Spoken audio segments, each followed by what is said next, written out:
Nós seguimos hoje com a nossa série Nascer de Novo.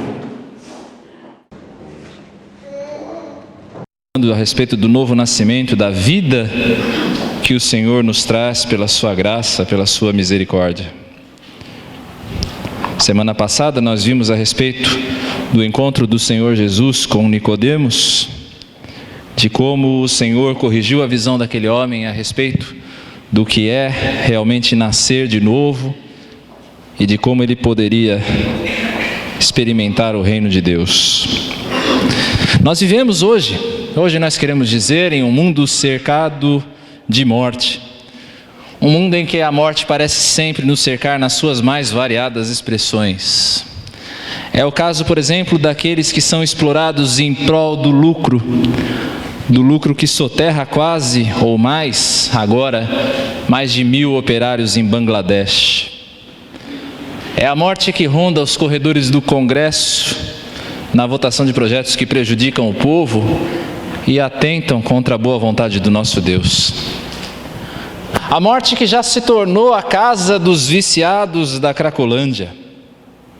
É a morte da expressão, da exploração sexual, em que homens e mulheres são tratados como mercadoria barata no tráfico humano, na pornografia e na prostituição. É a morte que vem ceifar a vida de uma criança de 11 anos em Goiânia por uma pizza cuja entrega atrasou.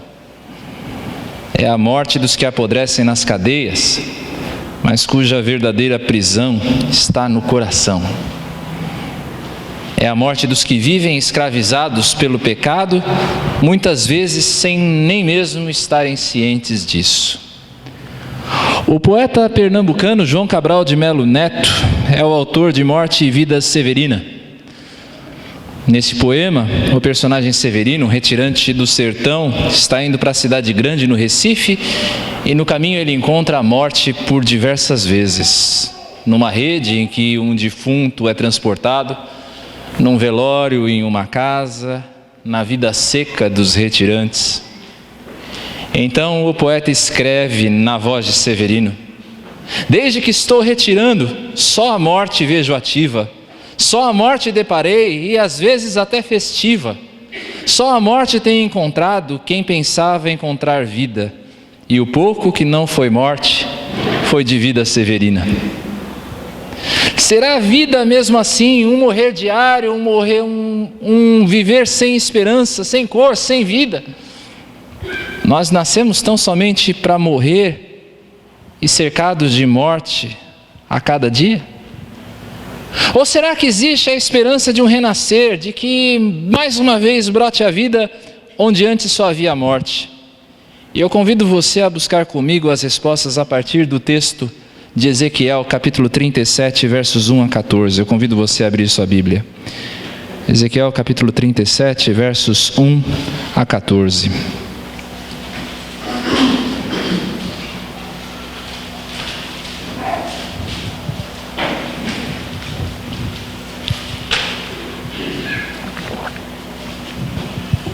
E diz-nos assim a palavra do Senhor: veio sobre mim a mão do Senhor, Ele me levou pelo Espírito do Senhor e me deixou no meio de um vale que estava cheio de ossos, e me fez andar ao redor deles. Eram muito numerosos na superfície do vale e estavam sequíssimos. Então me perguntou: filho do homem, acaso poderão reviver estes ossos? Respondi: Senhor Deus, tu o sabes. Disse-me ele: profetiza a estes ossos e dize-lhes: ossos secos, ouvi a palavra do Senhor. Assim diz o Senhor Deus a estes ossos: eis que farei entrar o Espírito em vós e vivereis. Porei tendões sobre vós, farei crescer carne sobre vós estenderei pele, e porei em vós o Espírito e vivereis, e sabereis que eu sou o Senhor. Então profetizei segundo me for ordenado. Enquanto eu profetizava, houve um ruído, um barulho de ossos que batiam contra ossos e se ajuntavam, cada osso ao seu osso. Olhei e eis que havia tendões sobre eles, e cresceram as carnes, e se estendeu a pele sobre eles, mas não havia neles o Espírito. Então ele me disse: profetiza ao Espírito, profetiza ao Filho do Homem e dize-lhe: assim diz o Senhor Deus, vem dos quatro ventos, ó Espírito, e assopra sobre estes mortos para que vivam. Profetizei como ele me ordenara, e o Espírito entrou neles, e viveram, e se puseram em pé um exército sobremodo numeroso. Então me disse: filho do homem, estes ossos são toda a casa de Israel. Eis que dizem: os nossos ossos se secaram e pereceu a nossa esperança, estamos de todo exterminados.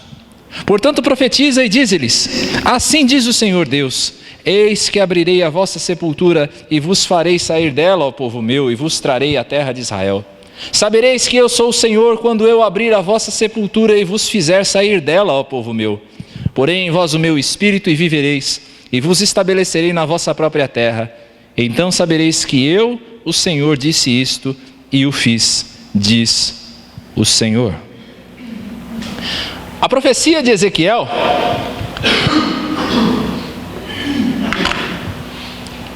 que nós acabamos de ver, foi dada 1 ano após a destruição de Jerusalém. 1 ano após a destruição do exílio.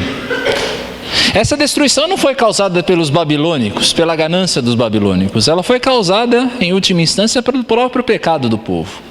O pecado que levou o povo a se encontrar espalhado, humilhado pelos seus inimigos, oprimido pelos babilônicos.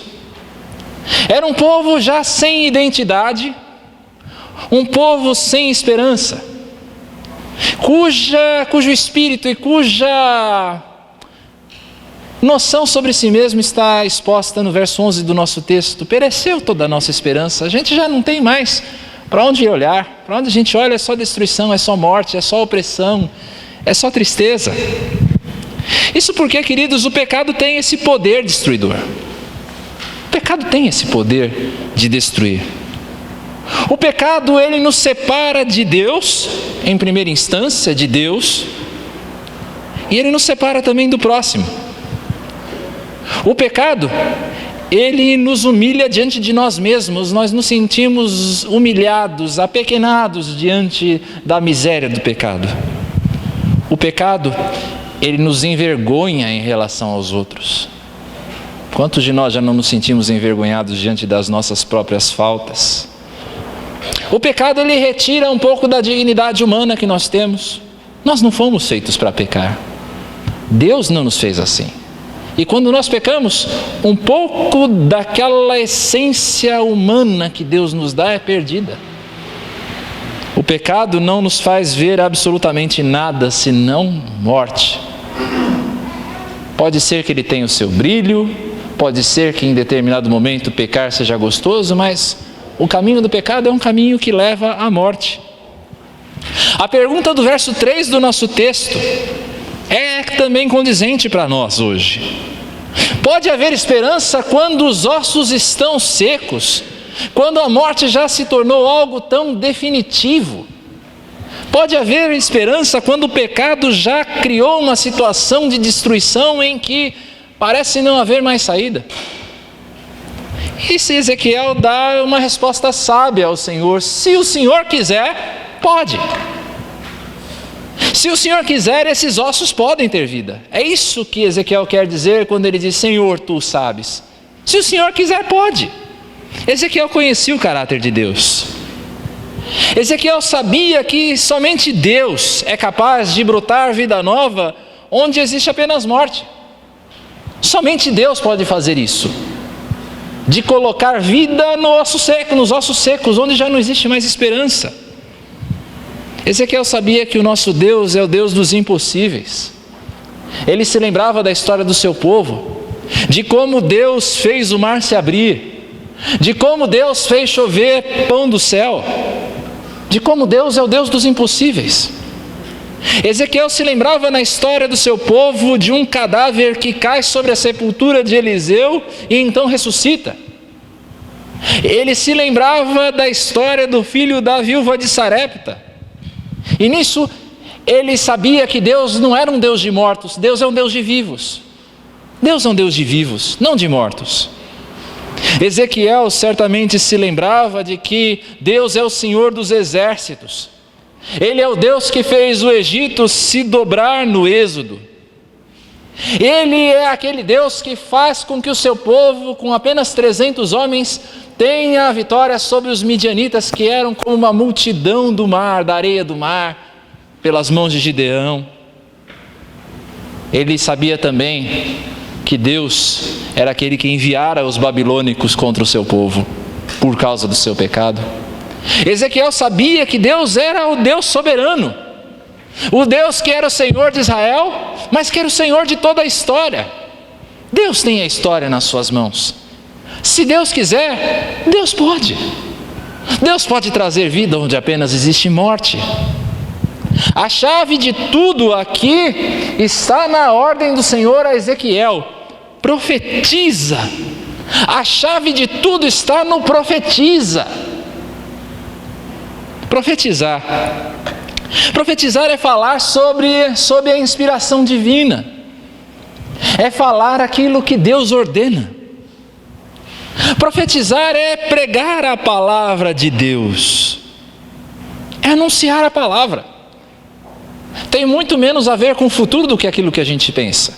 Tem a ver com anunciar a vontade de Deus.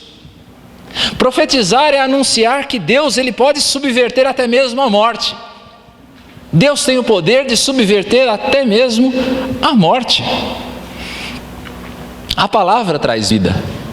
É o que é dito, por exemplo, e certamente Ezequiel tinha isso em mente, em Deuteronômio capítulo 32, versos 46 e a primeira parte do 47. Disse-lhes: guardem no coração todas as palavras que hoje lhes declarei solenemente, para que ordenem aos seus filhos que obedeçam fielmente a todas as palavras desta vida. E atenção, olha que maravilha isso, que riqueza. Elas não são palavras inúteis.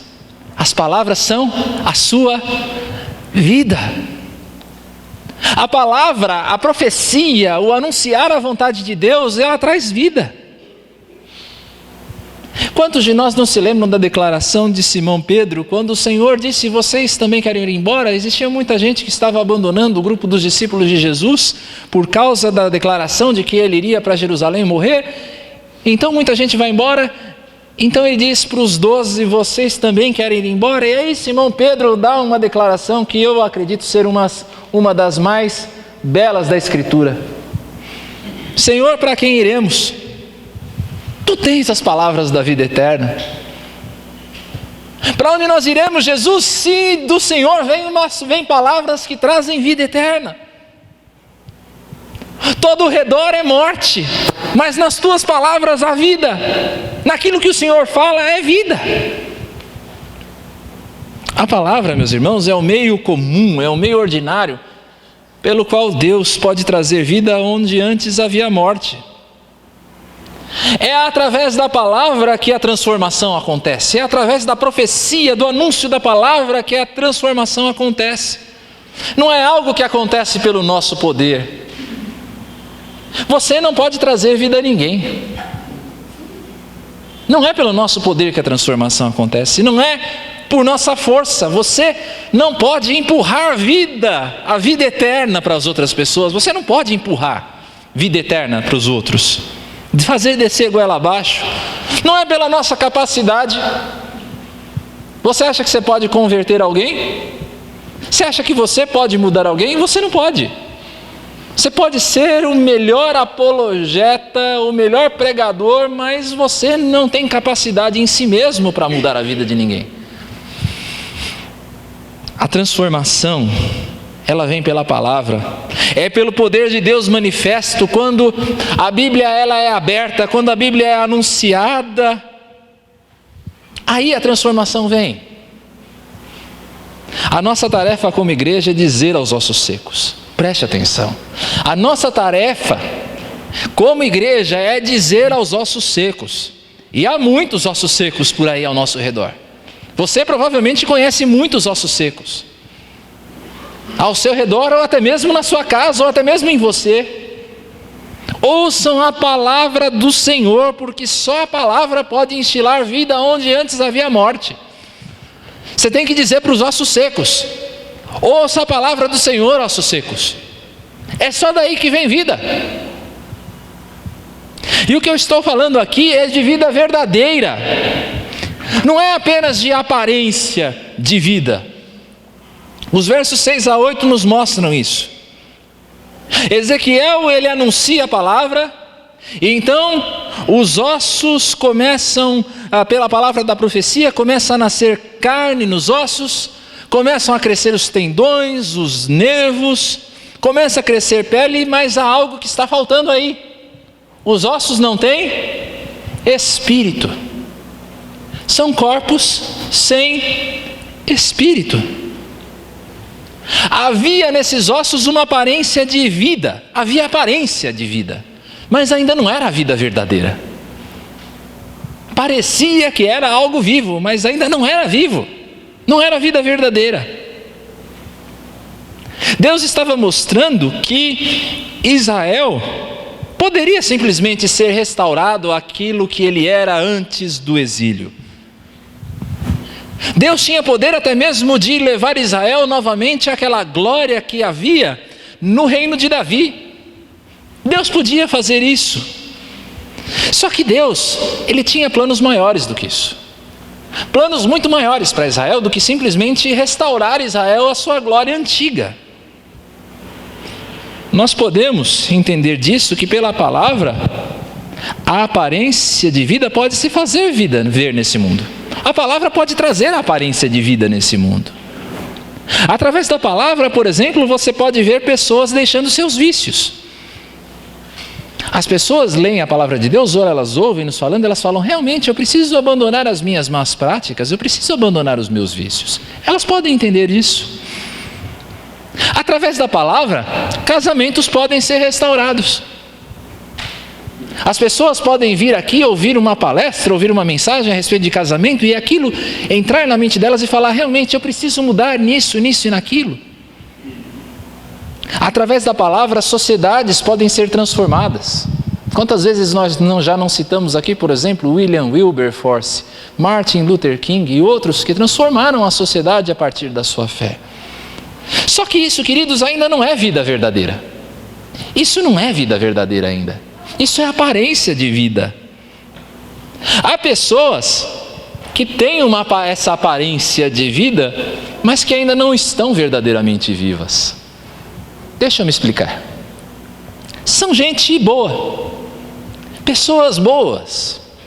Você conhece essas pessoas? Gente que você olha, nossa, como essa pessoa é boa. É gente solidária, que tira o seu casaco para vestir aquele que tem frio. Gente solidária. Gente ótima, é aquela pessoa que você olha para ela e diz, olha, só falta ser crente. Conhece esse tipo de gente? Eu conheço muita gente assim. Gente solidária, gente que você olha, só falta mesmo ser crente esse daí. Você fica até na dúvida, mas será que não é mesmo? Te deixa na dúvida, porque são boas pessoas. São aqueles eternos amigos do Evangelho. Conhece o amigo do Evangelho? Aquele que é quase convencido a crer. São os Nicodemos.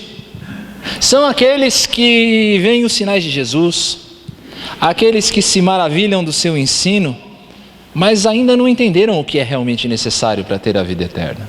Ainda não entenderam. Eles estão em todo o lugar. E talvez até aqui dentro hoje. Talvez aqui dentro ainda existam os Nicodemos. Aqueles que têm aparência de vida, mas ainda não estão vivos. O que eu estou querendo dizer, queridos, é que não basta você profetizar a transformação. Eu e você, nós não estamos aqui para anunciar mudança de comportamento. Nós não estamos aqui para anunciar a mudança de aparência de vida. Não é isso. A mudança que nós estamos falando aqui não é uma mudança cosmética em que você muda o aspecto das coisas, mas você não transforma a natureza. O nosso papel, queridos, é anunciar a vida verdadeira, uma vida que só o Espírito de Deus pode trazer. Vida pelo Espírito. Versos 9 e 10. A profecia continua. Ezequiel, ele vai continuar a profetizar. Nós podemos até produzir aparência de vida. Isso é algo que você pode produzir. Aparência de vida, eu e você podemos produzir. Agora, a vida verdadeira, ela vem através do Espírito de Deus, do Espírito Santo. Só o Espírito Santo pode produzir aparência, pode produzir vida verdadeira. É o Espírito, queridos, que causa o nascer de novo. A gente viu isso semana passada. É o Espírito que produz o nascer de novo. É o Espírito que vai instilar vida onde antes havia morte. É o Espírito de Deus que vai trazer luz onde antes havia trevas. Para falar aqui com todas as letras, nós estamos falando aqui de conversão. Só o Espírito pode produzir conversão. O Espírito vai produzir algo que não é só a aparência de bem. O Espírito vai produzir nova natureza. O Espírito Santo de Deus, ele não vai trazer só solidariedade.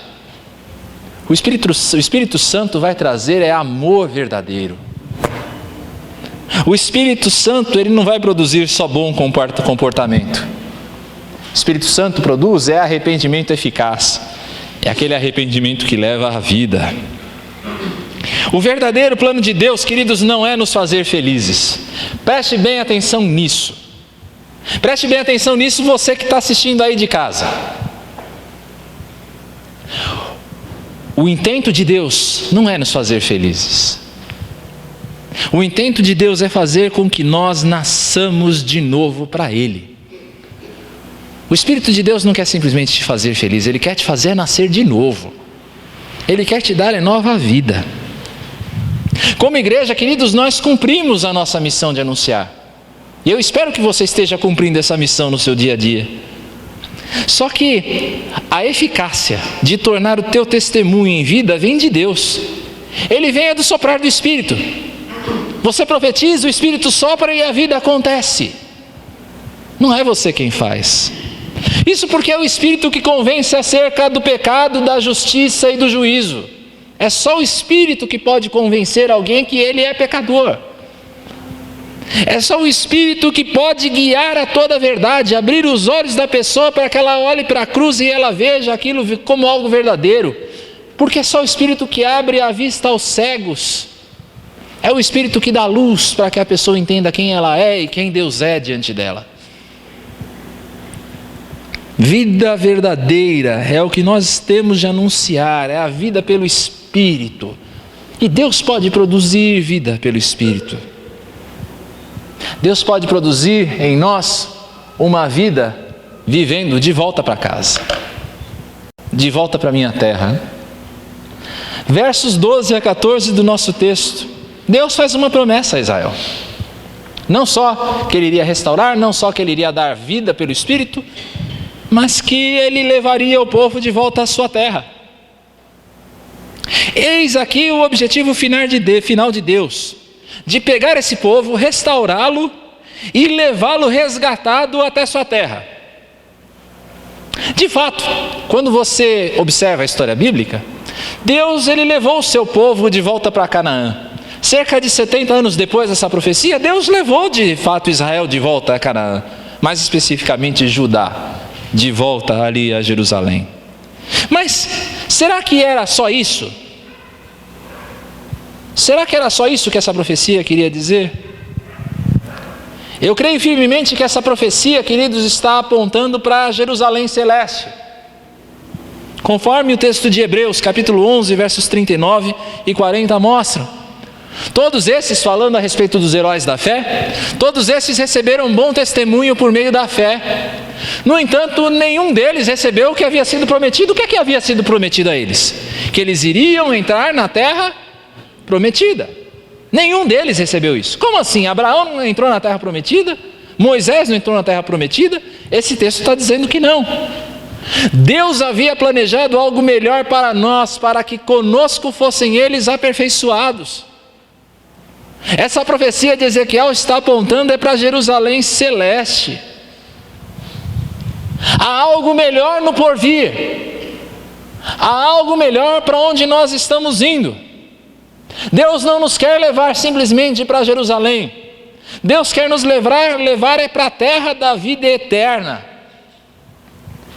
Deus quer nos levar à terra da alegria suprema. Deus quer levar a nós, o seu povo, para a terra de comunhão perfeita com Deus, de amizade perfeita com Deus e com o nosso próximo. Deus quer nos levar para a terra em que o pecado não entra. E é por isso que é necessário que você nasça de novo. É por isso que é necessária a restauração e a regeneração pelo Espírito de Deus. É necessário que você morra para essa vida de pecado, para que você nasça para a verdadeira vida em Cristo. Ninguém entra no céu sem nascer de novo. O que é terreno, queridos, nasce para a terra. Mas aquilo que é celeste vai nos levar para o céu. Nós morremos na nossa antiga vida para vivermos para sempre com Deus, isso a partir de agora. É já. Você morre para o pecado, você morre para a tua vida terrena, você abandona a si mesmo para viver para Deus, e isso dura para sempre. E quando você pensa nessas coisas, você se questiona: será que valeu a pena, por exemplo, para Estevão, lá em Atos, morrer apedrejado por amor a Cristo? Será que valeu a pena? A resposta está no próprio texto, quando ele diz: olha, eu vejo os céus abertos e vejo o Filho do Homem à direita do Pai. Será que valeu a pena? Às vezes eu me pergunto se ele sentiu a primeira pedrada. Sei não. Eu acho que não. Será que valeu a pena para John Huss, por exemplo, na época da Reforma Protestante, ser queimado em uma fogueira pela proclamação da verdade? Será que valeu a pena? Será que vale a pena o sacrifício dos irmãos da igreja subterrânea na China, por exemplo, que mantém a chama do evangelho acesa mesmo diante da perseguição? Será que vale a pena? Quando você olha para essa realidade, será que vale a pena todo esse esforço? Eu pergunto a você, o que é a morte desse corpo, quando em nós já reside a verdadeira vida? Deixa o corpo morrer. O que é a morte desse corpo, quando a verdadeira vida já está em você? Há esperança, quando tudo em volta parece ser apenas morte? Será que é esperança? Quando tudo em volta parece ser apenas morte? O povo de Israel acreditava firmemente que o fim já havia chegado, que Deus havia sido derrotado, que as promessas de Deus falharam. O povo de Israel acreditava que já não existia mais esperança. Mas então o Deus soberano olha para eles e promete a eles uma vida além da sua pequena esperança. Uma nova vida que era não apenas uma vida com aparência de vida, mas vida verdadeira, vida recriada pelo Espírito de Deus, vida com os olhos voltados para a eternidade. Essa profecia é uma profecia que fala fortemente ao nosso coração. Falou ao meu, eu espero que fale ao seu, pela graça e pelo Espírito de Deus. Isso porque nós vivemos cercados da morte que o pecado produz. Nós vivemos cercados da morte. Será que é possível ter vida além da nossa pequena fé? Ter esperança apesar da nossa pequena fé? Será que é possível ter esperança quando se vê a morte de perto na vida daqueles que amamos? Será que é possível quando você vê a morte tão perto na vida daqueles que você ama? Quando nós vemos os nossos queridos escravizados pelo pecado, humilhados pelo diabo, sem sequer se darem conta disso, será que é esperança? Será que é esperança de vida quando o vício e a compulsão nos dominam e nos aprisionam lá no escuro do nosso coração? Será que é esperança? Será que é esperança quando tudo que a gente pode fazer é gemer e chorar sem que você veja a luz no fim do túnel? Será que há esperança de vida? Será que é possível ter esperança quando os efeitos do pecado se abatem sobre a nossa família, sobre o nosso casamento? Será que é possível ter esperança de vida quando os nossos erros ou os erros do outro querem fazer o que antes era alegria tornar-se apenas em dor e sofrimento?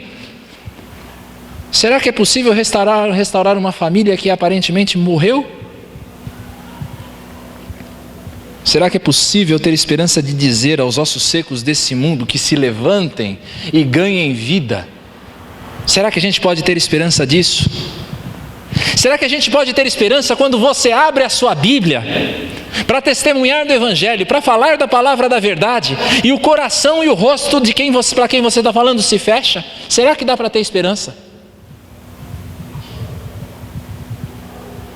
Será que há esperança quando parece que você está pregando às paredes? Às vezes parece que você está pregando às paredes. Será que há esperança de que os ossos secos ganhem vida? Será que há esperança de vida quando o folheto que você distribui com tanto carinho vai para o chão? Eu acho que você se você já fez esse trabalho, você sabe o quanto isso é duro. Porque você tem aquele trabalho de ir distribuindo para as pessoas, e aí quando você começa o caminho de volta, você começa a ver os folhetos no chão. Será que há esperança? Será que é possível ter esperança quando nós vivemos em um mundo tão mau e tão injusto? Um mundo em que a impiedade parece crescer a cada dia. Um mundo em que parece que o trono de Satanás está se colocando a cada esquina. Será que há esperança de vida? Let me tell you about my Jesus. Let me tell you. Let me testify about my Lord. 22 years ago, I woke up in my apartment, half naked, having drunk myself almost to death. I noticed that I was cold, and I felt something on my face. What was I lying in? I stumbled to my feet, and I went to the mirror, and I turned on the light, and this very distinguished, eloquent preacher, lost and without Jesus, had slept the entire night in his own vomit. Let me tell you about my Jesus. He has saved me. When I was such a wretch, you would not have wanted to run me down with your car. But my Jesus, He bought me with His blood. And my Jesus, He came to me, and my Jesus took away my sin, and my Jesus took away my shame. Oh, hail the power of Jesus' name. Let angels prostrate fall, bring forth the royal diadem, and crown Him Lord of all. That's my Jesus, and I glory in my weakness, and I glory, yea, even in my sin. Where did those stars go today? Have you ever asked yourself that question? Where did the stars go this morning? Did someone put them in their pocket and take them to another place? The stars were there, but there was so much light, they could not be seen. But I walked out. The pastor picked me up on the side of the road. I was outside looking at those stars, and I could only see those stars because of all the blackness around them.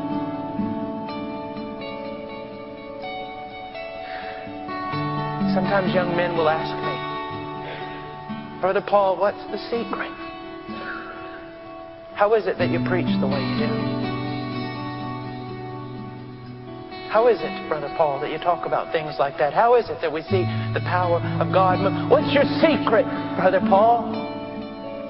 He found me in a pool of vomit. That's my secret. That there are not many wise or noble. I am the chiefest of all sinners. I was the lowest of the low. And that's what Jesus does. That's my secret. I had nothing. That's my secret. And you were probably much prettier than me on the outside, but I can assure you, you were not any prettier than me on the inside. They say to me, how do you pray like that? How do you preach like that? I mean, what did you learn in your devotional time? No, you don't understand. He saved me. He saved me. Where's that great motivation? Did you get it from some verse you read? You don't understand. He saved me from what I was. There's no key except I was the worst in the pack. He saved me. What else needs to be done to motivate me? What else needs to be done? Is it salvation enough? Houve uma sexta-feira em que 120 pessoas choravam. O seu Senhor acabara de falecer em uma cruz, humilhado, desprezado e rejeitado por aqueles a quem Ele buscou servir, reservando apenas a eles amor e toda a compaixão. Para estas pessoas, o sonho havia acabado. O que restava para elas era um corpo prestes a se tornar mais uma pilha de ossos secos. Para essas pessoas, certamente não havia mais esperança. 2 dias depois, porém, essas 120 pessoas se regozijavam. O seu Senhor vivia, vencedor da morte e do pecado, com domínio sobre a morte e os poderes do inferno. A garantia de que no último dia eles também ressuscitariam. Então eles se lembraram do que ele lhes dissera alguns dias antes. Eu sou a ressurreição e a vida. Aquele que crê em mim, ainda que morra, viverá. E quem vive e crê em mim, não morrerá eternamente. Você crê nisso? Disse Jesus. E essa é a pergunta de hoje. Você crê nisso? Você crê nisto? Que Deus nos abençoe a vivermos vida além de toda a esperança.